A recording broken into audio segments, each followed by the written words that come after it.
हरिओम. योगदास श्री जयगणेश जोशी यांनी 60च्या वर आध्यात्मिक पुस्तके लिहिली आहेत. कठोपनिषद हे त्यातलेच एक पुस्तक. यामध्ये प्रत्यक्ष यमराज नचिकेताला मृत्यूबद्दलचे ज्ञान देत आहेत. योगेश्वर चरणी विनम्र होऊन कठोपनिषद जाणून घेण्याचा आपण प्रयत्न करूया. अध्याय पहिला, वल्ली तिसरी, श्लोक क्रमांक 12. एष सर्वेषु भूतेषु गूढा आत्मा न प्रकाशते, दृश्यते तत्त्वग्रया बुद्ध्या सूक्ष्मया सूक्ष्मदर्शिभिः. अन्वयार्थ.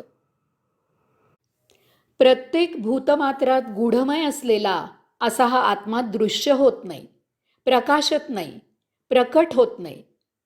परंतु ज्याला अतिसूक्ष्म तत्वज्ञान प्राप्त झाले आहे त्याला अत्यंत तीव्र बुद्धीने, सूक्ष्म बुद्धीने त्याचे दर्शन होते.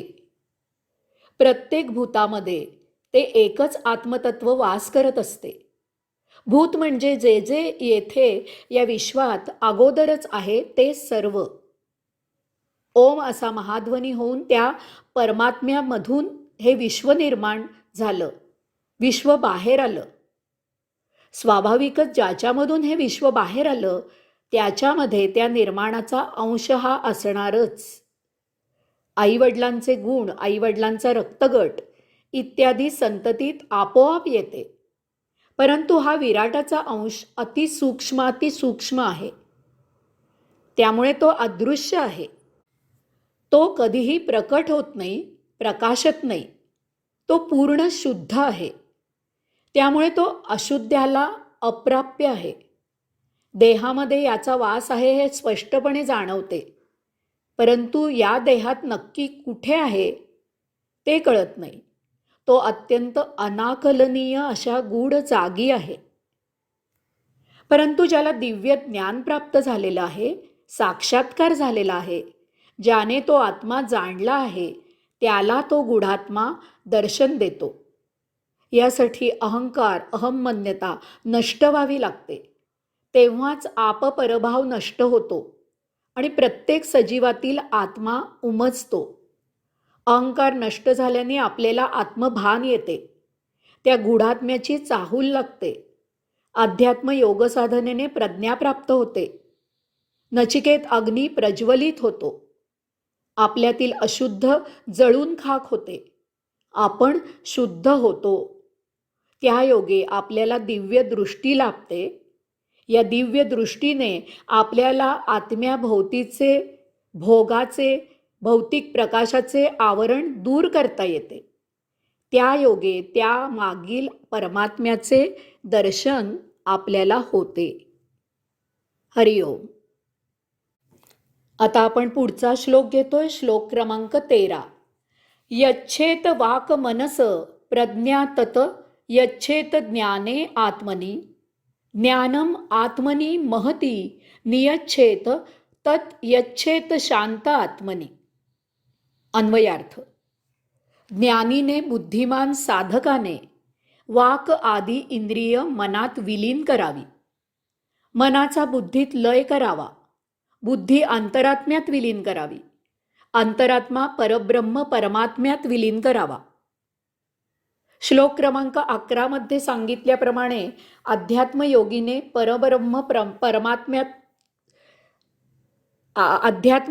परब्रह्म परमात्म तत्व प्राप्त करण्यासाठी काय करावे हे नचिकेतला इथे यमराज सांगत आहेत. याचं विवेचन आपण श्लोक 11 मध्ये केलेलं आहे. येथे वाक असं म्हटलं असलं तरी याचा अर्थ सर्व दश इंद्रिय असाच घ्यायचा आहे. यमराजांना दशेंद्रियाचा प्रतिनिधी म्हणून वाक म्हणायचं आहे, कारण त्यांना दशेंद्रियांनी मौन पाळा असं सांगायचं आहे. मौनाचं सामर्थ्य अनन्य साधारण आहे. सृष्टीलीला दशेंद्रियांनी अवलोकन करून त्याचा आनंद घ्यायचा आहे. त्यावर विचार सुचलेच तर ते प्रकट करणं अत्यावश्यक आहे का? न केल्यास आपलं जीवन असह्य होईल का? न केल्यास खरंच आपल्याला त्रास होईल का? असा पुन्हा पुन्हा विचार करावा. तरीसुद्धा 10 अंक मोजावे. पुन्हा पुन्हा निर्णय घ्यावा की खरंच विचार प्रकट करणं अत्यावश्यक आहे का, आणि मग बोलावे. बोलल्यानंतर त्यापासून भोग निर्माण होणार आहेत हे लक्षात ठेवावे आणि त्याच्या क्लेशांना तयार असावे. त्यासाठी नंतर तक्रार करू नये. दुसऱ्यांनी आपल्या बाबतीत काही क्रिया केली तरीही हाच विचार करावा की प्रतिक्रिया देणे, व्यक्त करणे अत्यावश्यक आहे का, प्रतिक्रिया व्यक्त न केल्यास चालेल का, इत्यादी. मगच त्याच्या भोगांची तयारी ठेवून प्रतिक्रिया द्यावी. मौनाने अहंकार लुप्त होतो. त्यायोगे बुद्धी आत्मकेंद्रित होते. अंतरात्म्याशी संधान साधले की परब्रह्म परमात्मा दूर राहत नाही, तो आपणच आहोत याचा साक्षात्कार होतो. वाक म्हणजे दशेंद्रियांनी बोलणं, प्रतिक्रिया व्यक्त करणं. बहुतेक वेळेला वाक अनावश्यक असतं. कृती झाली, आकलन झालं की माणसाला त्यावर स्वतःचे विचार सुचतात. वास्तविक काहीही कारण नसते. कृती झाली, पाहिली, संपलं. हे असं होत नाही. हे विचार सुचणं इतकं सवयीचं झालेलं असतं की कृती चालू असताना ती पूर्ण होण्याआधीच ते आकलन करणाऱ्याचे त्यावर विचारचक्र चालू होते. एवढ्यानेही भागत नाही. हे सुचलेले विचार व्यक्त केल्याशिवाय त्याला चैन पडत नाही. काही वेळेला समोरचा बोलत असताना त्याला थांबवून त्याच्याच अर्धवट बोलण्यावर प्रतिक्रिया देणे सुरू होते. ही खोड महाभयंकर आहे. एखाद्या साथीच्या रोगाहूनही महाभयावह आहे. त्याचे दुष्परिणाम भोगावेच लागतात. कित्येक वेळेला अपमान होतो. लोक टाळायला लागतात, चेष्टा मस्करी करतात. बोलणाऱ्याला एखादा धूर्त गोत्यातही आणतो. या अनावश्यक वाकमुळे आपण आपला मौलिक वेळ वाया घालवत असतो.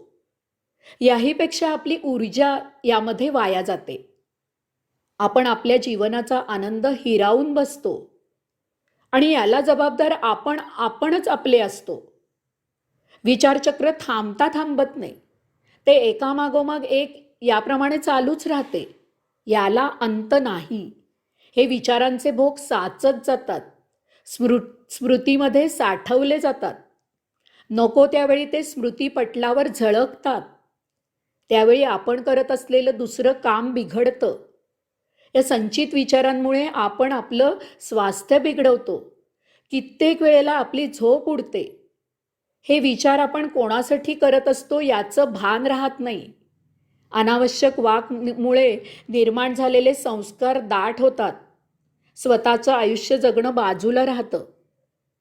आता यावर उपाय म्हणजे योग विपश्चना. माझ्या योग साधना या पुस्तकात ती सविस्तर दिलेली आहे. जिज्ञासूंनी ती अवश्य पाहावी आणि आचरणात आणावी. अफलातून नगरीच्या बाळूला आपण खूप हुशार आहोत असं प्रामाणिकपणे वाटे. त्याला PhD करायची फार इच्छा होती, परंतु ते काही कारणांनी राहून गेलं. बाळूची ही व्यथा दूर करण्याचं आश्वासन त्याच्या एका चलाक मित्रांनी त्याला दिलं. या मित्रांनी प्रथम खाजगी आणि मग सार्वजनिक ठिकाणी बाळूचा उल्लेख डॉक्टरेट लोकांचा डॉक्टरेट अशी करायला सुरुवात केली.